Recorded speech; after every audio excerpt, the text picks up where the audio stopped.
The Fool's Journey by Fuwabor Fulke, Chapter 1, Death, It Begins.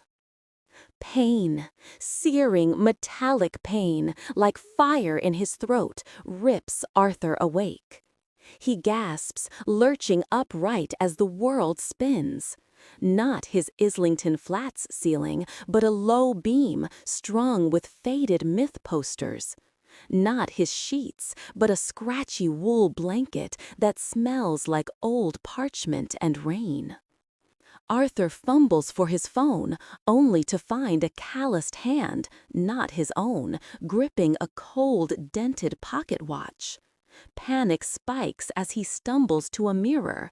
Silas Voss's face stares back, gaunt, with dark circles under eyes that match the stranger in the expedition photo on the desk. The photo shows a young man in a worn jacket standing outside a crumbling stone castle, a faint moon shadow symbol carved into the wall behind him. A crumpled note on the nightstand is blank, except for a single silver fingerprint, smudged like it was pressed in haste. When he yanks open the bathroom door, he freezes. A dark blood stain on the tile, a discarded revolver in the sink, its barrel still warm to the touch.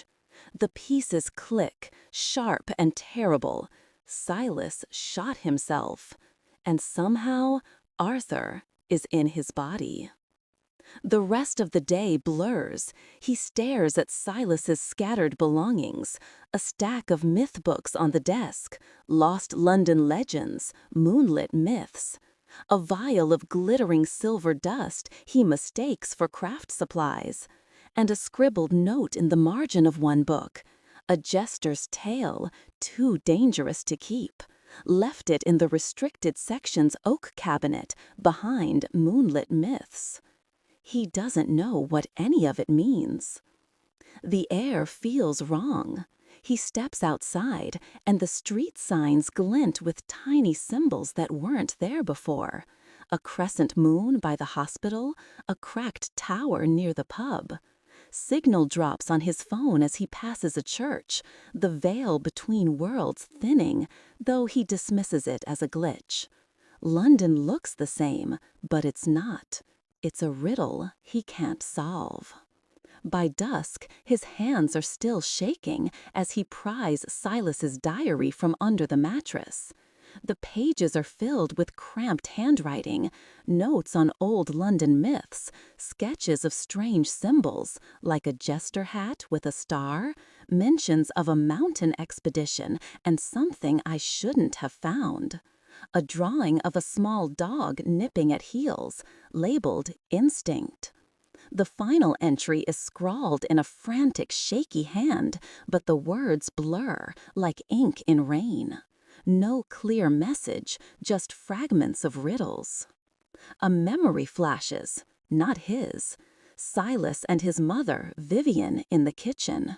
She coughs, her knees weak from years of cleaning offices, and Silas brews clover honey tea, her favorite. He stirs it clockwise, 7 times, a habit. Arthur blinks it away, guilt twisting in his gut. He doesn't know her favorites, doesn't know how to be the son she needs. He stares at the diary, the weight of Silas's death heavy in his palms. The thought that's been gnawing at him since he saw the revolver, since he looked in the mirror, rises to his lips, quiet and unavoidable.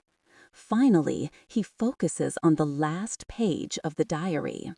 We will all die.